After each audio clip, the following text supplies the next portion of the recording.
തിരുവനന്തപുരത്ത് ED ഉദ്യോഗസ്ഥരെ ആക്രമിച്ച കേസിൽ CPM പ്രവർത്തകർക്ക് ഹൈക്കോടതി ജാമ്യം അനുവദിച്ചത് കർശന വ്യവസ്ഥകളോടെ.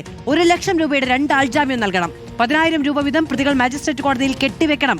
എല്ലാ ശനിയാഴ്ചയും അന്വേഷണ ഉദ്യോഗസ്ഥർ മുന്നിൽ ഹാജരാകണമെന്നും നിർദ്ദേശം. ശ്യാം ദേവരാജ് വിവരങ്ങളുമായി ചേരുകയാണ്. ശ്യാം, സംസ്ഥാന സർക്കാരും EDയും വലിയ തോതിൽ എതിർത്ത ജാമ്യാപേക്ഷയാണ്. പക്ഷേ എല്ലാ നടപടിക്രമങ്ങളും പൂർത്തിയായല്ലോ എന്ന് ഇങ്ങോട്ട് ചോദിച്ചാണ് കോടതി ആ ജാമ്യം നൽകിയത്. അപ്പോഴും കർശന വ്യവസ്ഥകൾ.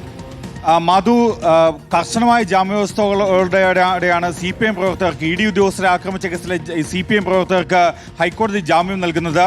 ഇതിൽ ഹൈക്കോടതി നിരീക്ഷിക്കുന്നത് ഇങ്ങനെയാണ്. ഹൈക്കോടതി മുന്നോട്ട് വയ്ക്കുന്ന ജാമ്യവ്യവസ്ഥകൾ ഇതാണ്: 1 ലക്ഷം രൂപയുടെ 2 ആൾ ജാമ്യം മജിസ്ട്രേറ്റ് കോടതിയിൽ നൽകണം. മാത്രമല്ല 10,000 രൂപ വീതം പ്രതികൾ മജിസ്ട്രേറ്റ് കോടതിയിൽ കെട്ടിവെക്കുകയും വേണം. CPM പ്രവർത്തകർ പോലീസിന്റെ അന്വേഷണവുമായി സഹകരിക്കണം. എല്ലാ ശനിയാഴ്ചയും അന്വേഷണ ഉദ്യോഗസ്ഥന് മുന്നിൽ പ്രതികൾ ഹാജരാകണം. പ്രതികൾ ശനിയാഴ്ച രാവിലെ 10 മണിക്കും 11 മണിക്കും ഇടയിലാണ് ഹാജരാകേണ്ടത്.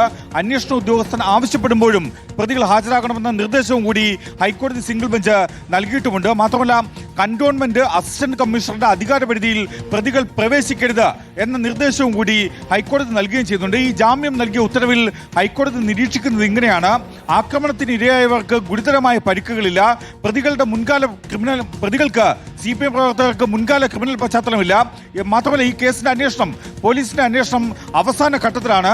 പ്രതികളുടെ കസ്റ്റഡി തുടർന്നും ആവശ്യമില്ല എന്ന നിരീക്ഷണവും കൂടി ഹൈക്കോടതി ഈ വിധിന്യായത്തിൽ ഉത്തരവിൽ തന്നെ നടത്തുകയും ചെയ്തിട്ടുണ്ട്. അതിനൊപ്പം പറയുന്നത് പ്രതികൾക്കെതിരായ കുറ്റം പ്രഥമദൃഷ്ട്യാ ഗൗരവതരമാണ്, മുൻകൂട്ടി ആസൂത്രണം ചെയ്ത ക്രിമിനൽ കുറ്റമാണിത് എന്നുകൂടിയാണ് കോടതി നിരീക്ഷിക്കുന്നത്.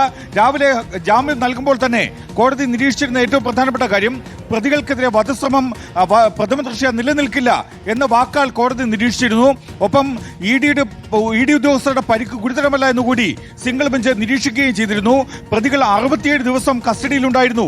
എന്നിട്ടും ആക്രമണത്തിന് ഉപയോഗിച്ച ആയുധം പോലീസിന് കണ്ടെത്താനായില്ല എന്നതായിരുന്നു ഹൈക്കോടതിയുടെ നിരീക്ഷണം. പിന്നെ എന്തിന് പ്രതികൾ ജുഡീഷ്യൽ കസ്റ്റഡിയിൽ തുടരണമെന്ന അടക്കമുള്ള ചോദ്യങ്ങൾ രാവിലെ വാദത്തിനിടെ ഹൈക്കോടതി ചോദിക്കുകയും ചെയ്തിരുന്നു. പക്ഷേ CPM പ്രവർത്തകർ നടത്തിയ ED ഉദ്യോഗസ്ഥർക്കെതിരെ നടത്തിയ ആക്രമണം ഗൗരവതരമാണ്. എന്നാൽ പ്രതികൾ 67 ദിവസമായി ജയിലിലാണ്. ഈ സാഹചര്യത്തിൽ ജാമ്യം നൽകുന്നു എന്നടക്കമുള്ള കാര്യങ്ങളാണ് 9 പ്രതികൾക്കും ജാമ്യം നൽകി കർശന വ്യവസ്ഥകളോടെ.